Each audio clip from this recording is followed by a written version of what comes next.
Welcome back, everybody, to the Louisville Motor Speedway. I'm Ken Brew, and you're watching Monster Truck Challenge. Hey, we're here with the fans. What's your name? Where are you from? Bert Carter, Louisville, Kentucky. Louisville, by God, Kentucky, huh? You bet. And we got the whole family here today, don't we? All of us. We love it. Mom and the kids. How old are the kids? 4 and 6. Who's your favorite monster truck? The Excalibur? You can't beat it. Like them all. Absolutely. Hey, listen, here's the lineup now for round 2. Rambo is back against the Carolina Crusher. Then Barely Tame against Equalizer.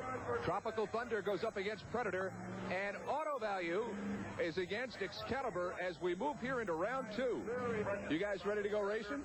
Were you all the time? All the time. Steady fan. Absolutely. Let's go trackside, and here's Joe Lowe. Again, due to that Gravedigger Kodiak fiasco, neither one will be able to come back. So as the fastest loser, Rambo is going to run against Gary Porter and the Carolina Crusher. Bill Weaver and Rambo, Gary Porter and the Crusher, and Rambo off to an early lead. The Crusher sort of catches him on the inside track. Looks to be deceiving when you have this many turns in monster truck racing. They're approaching the cars for the first time. Crusher in the lead. And he dances over the cars. Here comes Rambo from behind. Here's where they do the little switchback. One goes to the inside, one goes to the outside. Gary Porter comes around. He's not having any trouble at all with this track. As we turn on the power, go over the cars, and the lead and win go to Gary Porter and the Carolina Crusher. Our next matchup, as Gary waves to the crowd, they're lining up right now. The Equalizer going against Barely Tame. But the question is, what happened to Dennis Anderson? Jim Clark's with him.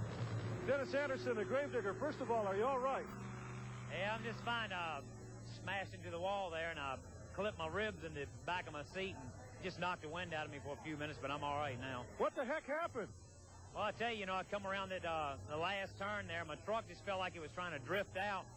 And I thought old Kodiak there was getting ready to blow me away. So once I got the truck straightened out, I just smashed that big motor, and it shot me over the cars and kind of surprised me. I didn't think I was going to get that much air, but I had to deal with it because it was too late to back out.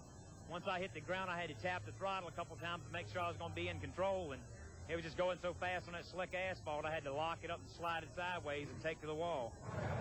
Good to see that Dennis is okay. Leads us to our matchup between the Equalizer and Barely Tame. Doug Spanier and Barely Tame. David Morris and the Equalizer. Both blue trucks. One a Chevy, one's a Ford. And right now, they're neck and neck going into turn number 1. Barely Tame going wide, but look at this. David Morris cannot make it around the first turn. He loses power. This happened to him earlier. He had a chance to come back as the third fastest loser because this treacherous track causing a lot of damage to equipment. But Barely Tame walks off with it. David Morris can do nothing but sit there and watch the Ford. But now look at this. The Ford loses power. Doug Spanier has to work to get it going again. I told you this was a tough course. As he jumps over the cars, pops a wheelie for the crowd. And the win, Doug Spanier and Barely Tame. Here comes Tropical Thunder, Wayne Smozanik going against the Predator and Alan Pezo. That's a good-looking truck in the Predator. Wayne Smozanik was the 1990 Rookie of the Year. Side by side, they come off the line. Tropical Thunder going wide. What kind of a turn was that for the Predator? Whatever it was, it gave him about 4 truck lengths lead over Tropical Thunder. He approaches over the cars. He goes wide. He pulls it around. Does this guy have control of his truck or what? Wayne Smozanik all over the infield. He's having handling problems. Predator losing some power. He gets it turned back on. Tropical Thunder trying to go to the inside, and the win goes to Predator. Alan Pezo and Predator with an impressive win in that Chevy truck here in Louisville.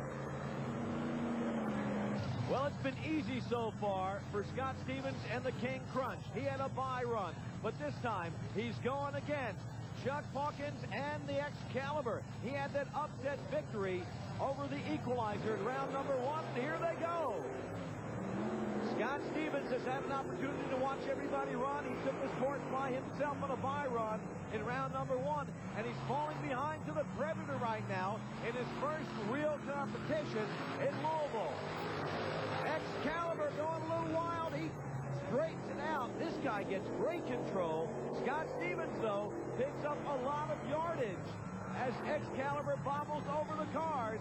It's going to be flat out side by side as we come down to the finish. And the win goes to Excalibur. The young man, Chuck Hawkins, comes in here to Louisville and goes boom, boom, and knocks out 2 of the big boys. And the Auto Value King Crunch blows a tire off the last set of cars. And that ends round 2. How about that second round?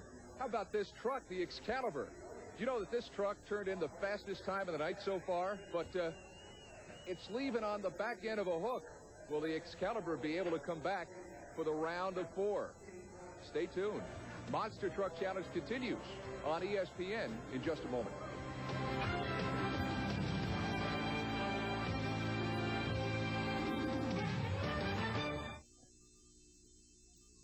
Back at the Louisville Motor Speedway, where parts are all over this track, I'm Ken Brew, and Monster Truck Challenge continues. And so does the work here in the pits feverishly, just trying to get 4 trucks to move on to the round of 4. Already the fastest truck tonight is out. Excalibur could not answer the bell for the semifinals. So as we roll them out now to begin this final 4, take a look at who's left. Barely Tame will replace Equalizer in this round of 4. Equalizer have replaced Gravedigger, but now it's Barely Tame against the Carolina Crusher. And in the second race, it'll be Rambo replacing Excalibur against the Predator. So as the King Crunch works for another day, the business at hand tonight is ready to go down on the track. Here's the voice of Monster Truck Challenge. Here's Joe Lowe. A Barely Tame Carolina Crusher matchup. One goes to the finals. We're with Gary Porter of the Crusher, who's having trouble of his own this weekend. You know, I'm having to run in 2-wheel drive this weekend. And I'm just out there, you know, more or less just trying to play the survival game right now. When you went back after your first run, did you do anything different to the truck? Yeah, I adjusted the suspension some to try to take some of the bounce out of it. And the first run, you know, when I went over the cars, the truck had a little bounce to it, so I adjusted the shocks and tried to take that out of it. You know, I'm trying to get it so I can get around the corners a little bit faster also.